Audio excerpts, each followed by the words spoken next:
Salom do'stlar, o'tgan darsimiz davomida MAC adreslarga o'tdik.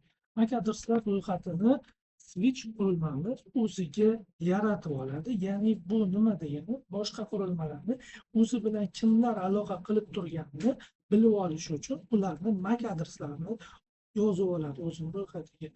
MAC adres biroz tushuncha olgandik, yana kengroq olaveramiz. Takrorlash bu bizni demak bilimimizni yanada rivojlantiradi.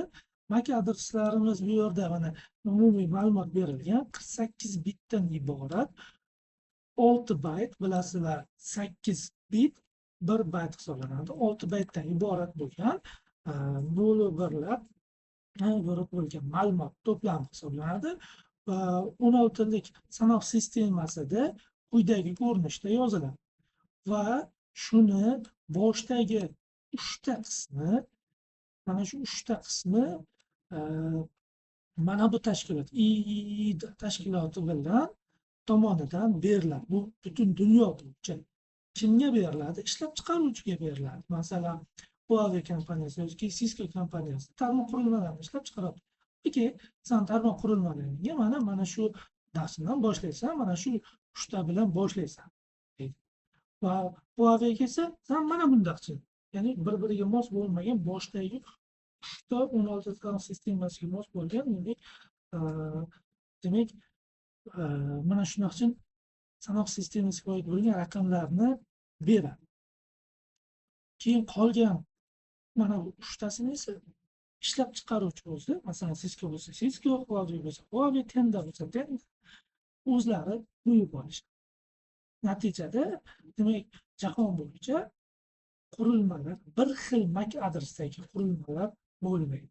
Demak, milliardlab qurilmalar har xil MAC adresda bo'ladi, hech qaysi bir xil MAC adresda emas va ularni bir xil bo'lmasligini, unique, ya'ni yagona bo'lishini tashkillashtirish demak birinchi jahon bo'yicha shu 3ta, ya'ni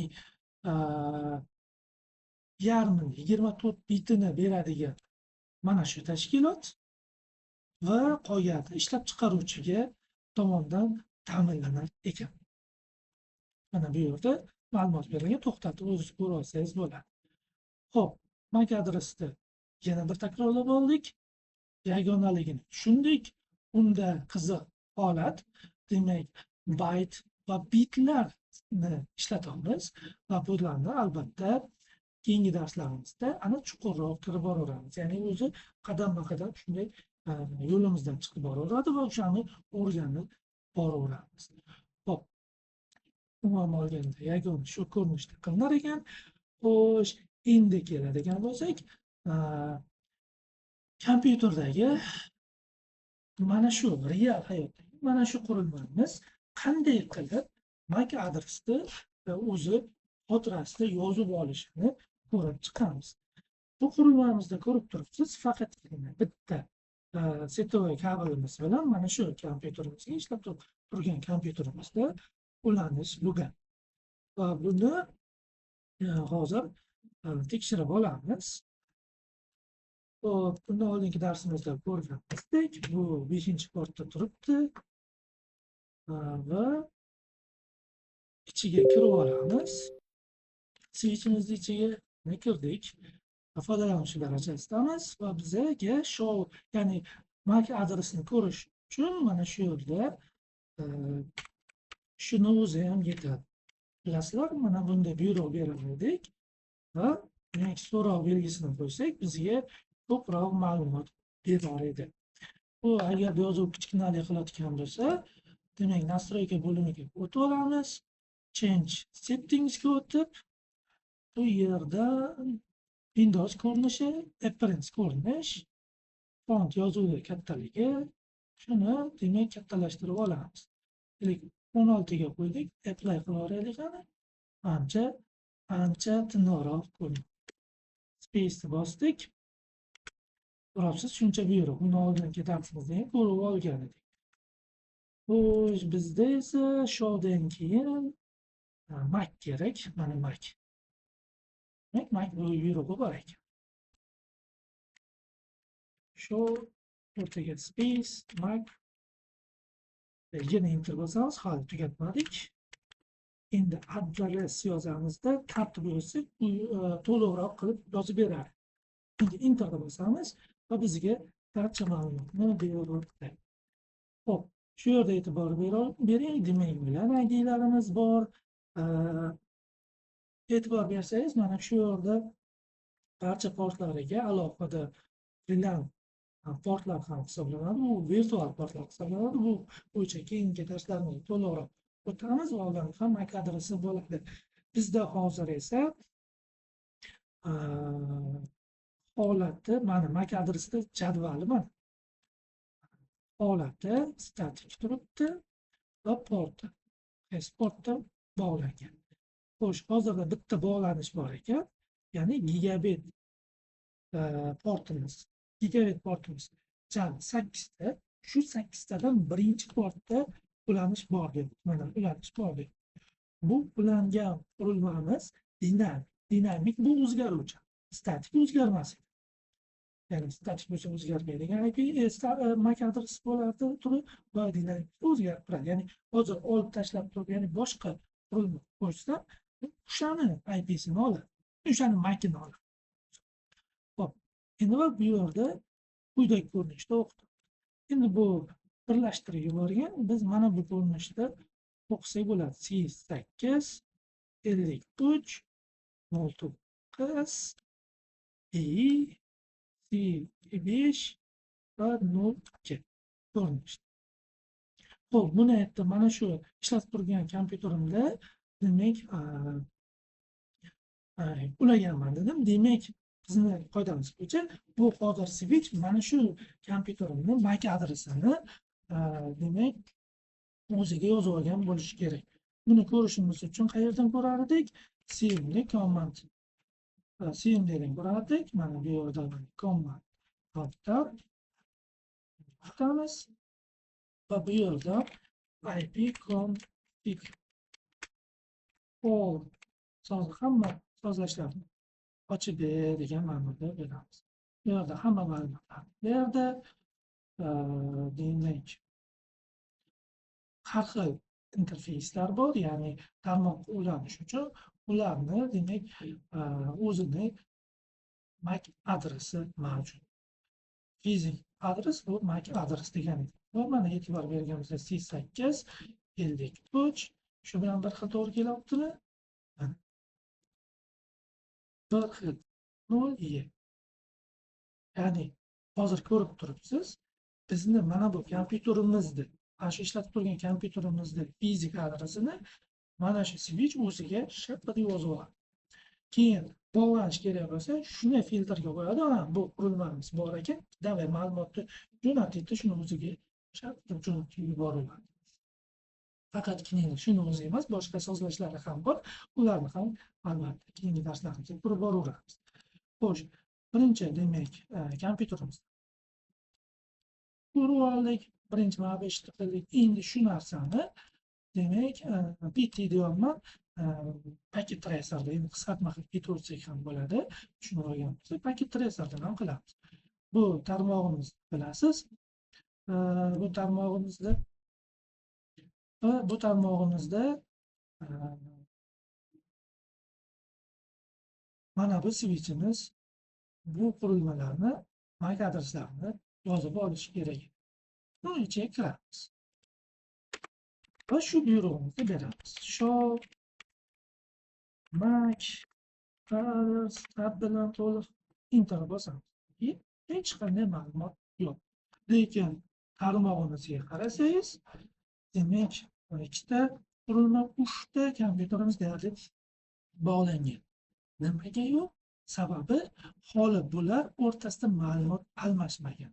Ma'lumot almashmagandan keyin bu yozmay turadi.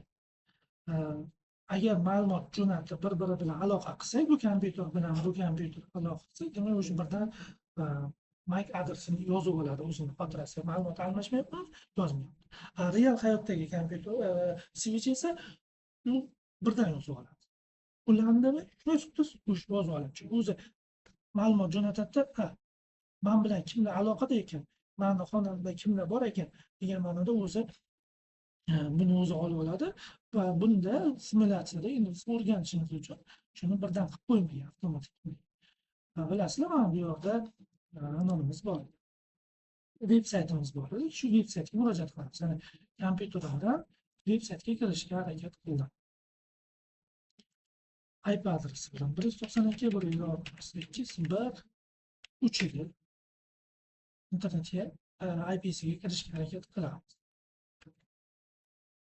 Demek, yo'q, adashimiz IP adresimiz, ya'ni noto'g'ri manzil beramiz. 0 setkaga ekan. O'sha murojaat qildi. Ya'ni hozir bu kompyuterimiz bilan switch o'tib, keyin bu serverga ma'lumot jo'natdi va qaytib keldi va endi bu ikkalasini MAC adresini bu yozib olgan bo'lishi kerak. Yozib olganini ko'ramiz. Ustiga o'tamiz. Yana tepani bosib turib, birdan oldingi buyrug'imizga boramiz. Mana e'tibor bering. Birinchi ikkita o'sha birinchi bosh, undan oldingisida MAC adresida hech qanday demak ma'lumot yo'q edi, MAC adresi yo'q edi.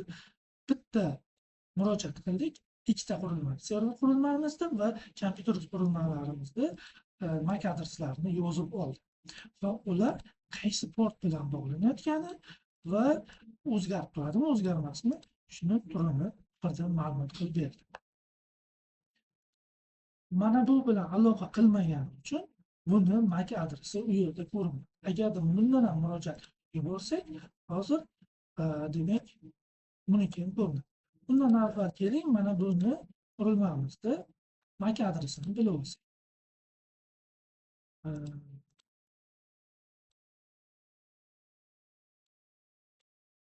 Bu kompyuterimiz, desktop qismimiz, command prompt kompyuteri, boyagi yozgan foydani byurog'imizni yozamiz. IP config all. Ko'rabsiz, physical address aytibdi, ya'ni MAC adresi aytibdi. Mana shu bilan tugayapti.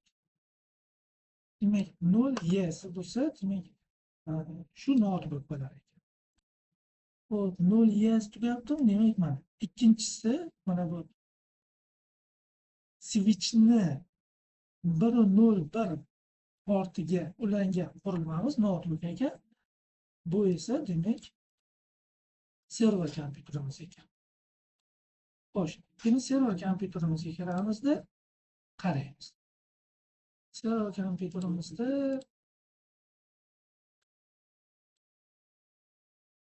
yozamiz. Top IP config all. Bu byurlarni yozaverib, esda qolib ketadi. E'tibor bering, mana physical adres, MAC adresi 1C4D. 1C4D. Hop, bizda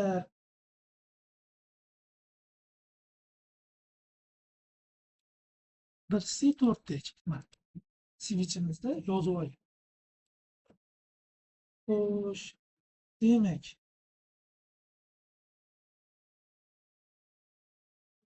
qo'yaylik. Bu ikkalasini o'qib oldi, MAC adreslarini tanishib oldik, qanday qilib o'ziga tablet saqlab yozib olishini ham bildik. Ma'lumotlar bazasini yaratishni, keling u bazaga mana buni ham qo'shib qo'yamiz. Bu notebookimizda ham demak bir serverga murojaat qilamiz. 168.168.0.3 edi. Aka jo'natdik, ma'lumot jo'natdik. Ma'lumot keldida o'tdi, switchdan o'tdi. Demak, switchga 3-chi MAC adresidan qo'shilishi kerak. Hozir mana bu yerda ikkita-ku. Yana bosamiz, e'tibor bering, 3 ta bor. Xo'p, endi yana bitta ish qilamiz. Tushunib olish uchun oson bo'lishi uchun serverda bitta bu imkoniyatimiz bor, o'zgartirish imkoniyati bor. Shu yerda fast ethernet portiga kirsak, mana bu yerda MAC adresida keling 0 dan o'zimiz yozamiz. 0 hop 1 keyin 1 bir yana to'rttadan qilamiz. 0. Masalan, keling bir qilamiz. 1, 2, 3, 4 da 1, 2, 3, 4, 3. Mana maykamiz. Yozib oldik. 0 bilan boshlansin dedi. Demak, endi mana shuni o'zgartirib qo'yamiz. Bo'ldi, o'zi avtomatik saqlanib qo'yadi. Endi shuni olamizda yana bundan tekshirib ko'ramiz.